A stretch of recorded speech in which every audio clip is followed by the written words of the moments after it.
Hi, it's Edward, back with another video. Please take a moment to click the thumbs up button below and consider subscribing to the channel. Please also share this video via social media and with your friends via email. Thank you for your support. Today, I read several financial news articles. I've included links to the articles in the description below. I encourage you to read the articles to support the authors and news sources. As a private American citizen, I'd like to report and share my transformative thoughts through commentary regarding small sections of these articles that are of public interest. Today, I read an article on Yahoo Finance put out by Bloomberg and written by Alex Tanzi, which was titled, "Share of Debt Held by U.S. Consumers Younger Than 50 Rises by Most on Record." Ladies and gentlemen, let me ask you this. Do you think we have a potential debt crisis here in America?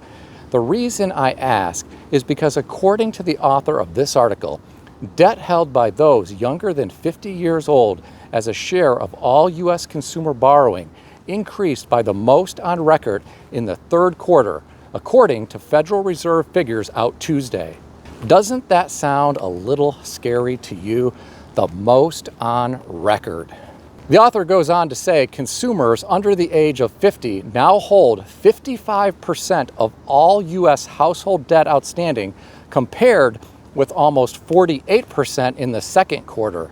The massive 7+ percentage point surge is unprecedented in New York Fed Bank data going back to 1999.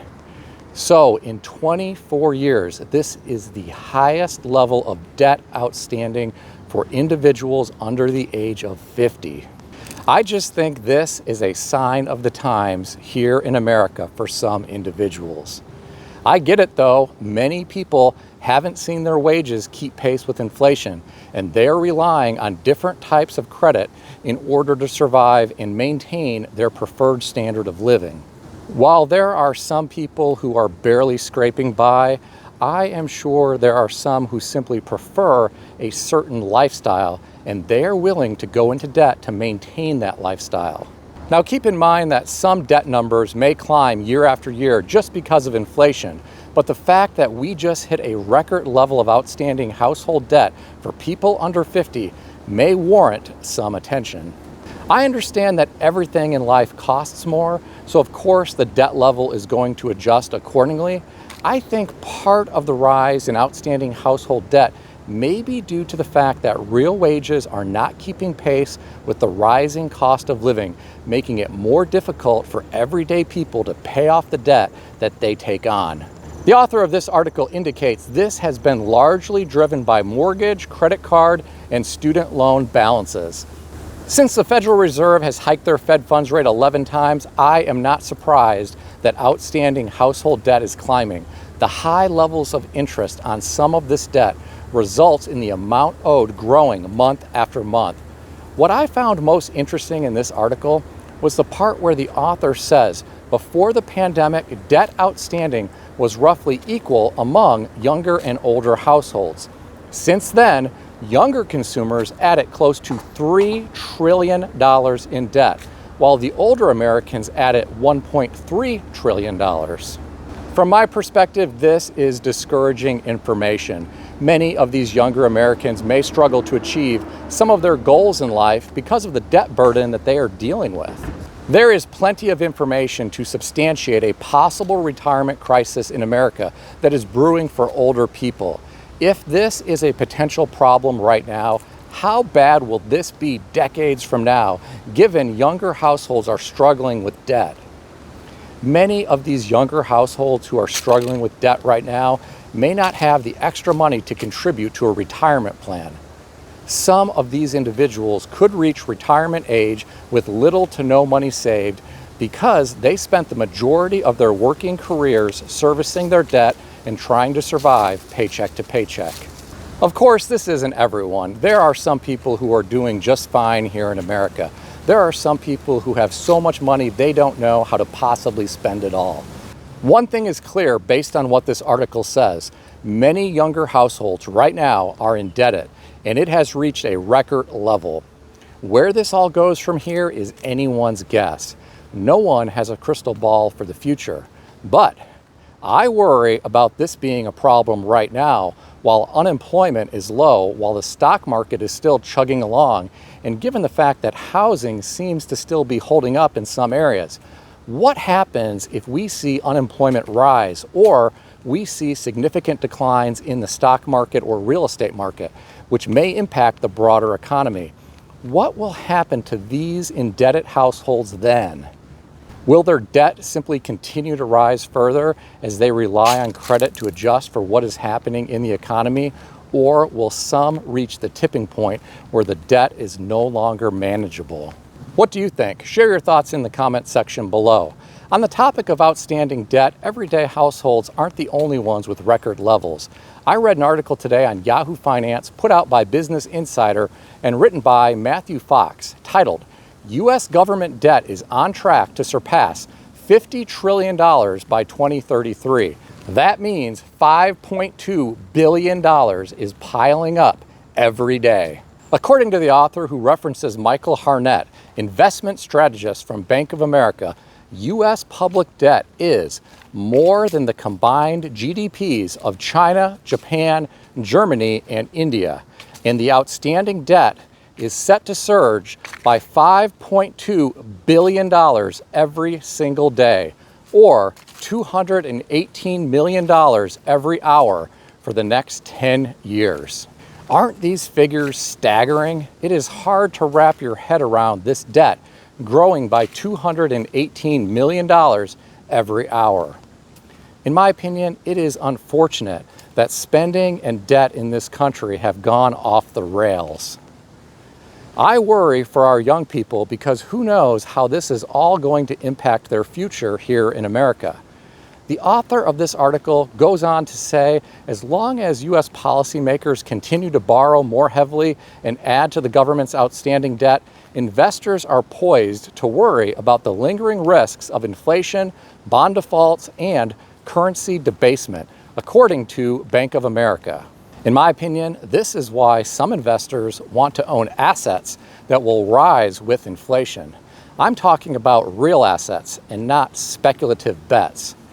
Do you think this is one reason Bill Gates has been buying up crazy amounts of farmland in this country? Land has always had value, and many wars throughout history have been fought over land. Would you rather own land or some meme coins?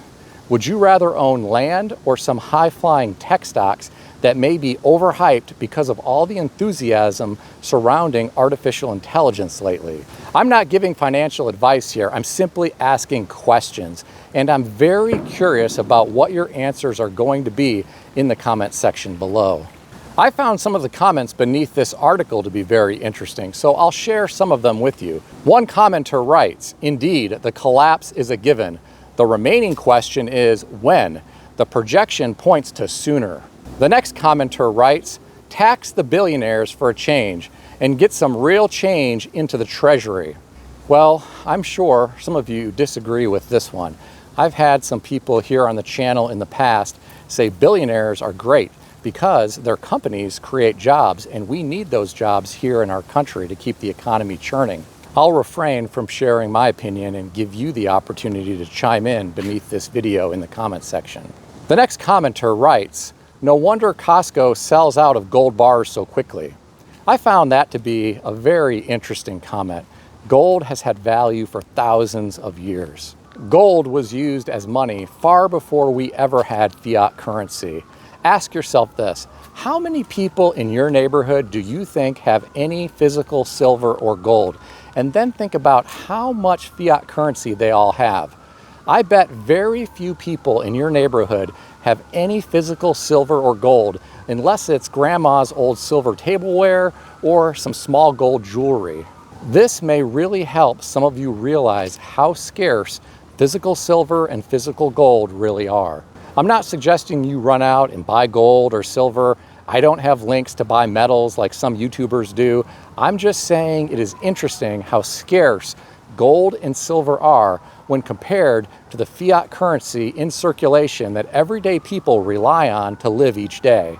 There are some people who aren't worrying about government debt or household debt because they are spending their time trying to get a portion of their skull removed for one of Elon Musk's new brain chips. I read an article today on Yahoo Finance put out by Business Insider and written by Grace K, titled, "Thousands of people are reportedly lining up to have a portion of their skull removed and one of Elon Musk's brain chips implanted." According to the author, thousands of people have expressed interest in receiving one of Neuralink's brain implants. This is according to a recent Bloomberg report from one of Elon Musk's biographers, Ashley Vance. Okay, ladies and gentlemen, here is my opinion. I don't want a piece of my skull removed for an implant. I don't care if an implant would make me as smart as Albert Einstein. The author of this article goes on to say earlier this year, the U.S. Food and Drug Administration gave Neuralink, which Musk co-founded in 2016, approval to launch human trials of its device that Musk has described as a Fitbit in your skull. People, look, if I wanted a Fitbit, I'd go buy a Fitbit. If I didn't want to wear a Fitbit on my wrist, I'd go buy one of those new rings that you can wear on your finger that provides similar data to a Fitbit. No one is going to take out a piece of my skull to implant something where the piece of the skull once resided. The human body is very interesting, and it could easily reject something foreign like this. According to Ashley Vance, referenced in this article, Neuralink has been implanted in 155 test subject animals, such as pigs and monkeys. Well, that doesn't give me any more interest in signing up for this. I encourage all of you to read this full article, which I've linked in the description below. It goes on to detail how Neuralink could help people with paralysis, and eventually it could allow people to send messages or play games using only their thoughts. Okay, let me ask you this. Have you walked around a city, an airport, or anywhere with large crowds of people? What is everyone doing? They are all glued to their smartphones. People are already far too connected to electronic devices. Now we are going to have an implant that will potentially someday allow people to play games and send messages with their thoughts. I personally don't like where this is all headed, but I also drive a car with no navigation screen, no Bluetooth, no satellite radio, no backup camera, and no self-driving features. And I'm okay with all that. I think technology can be too intrusive in our lives at times.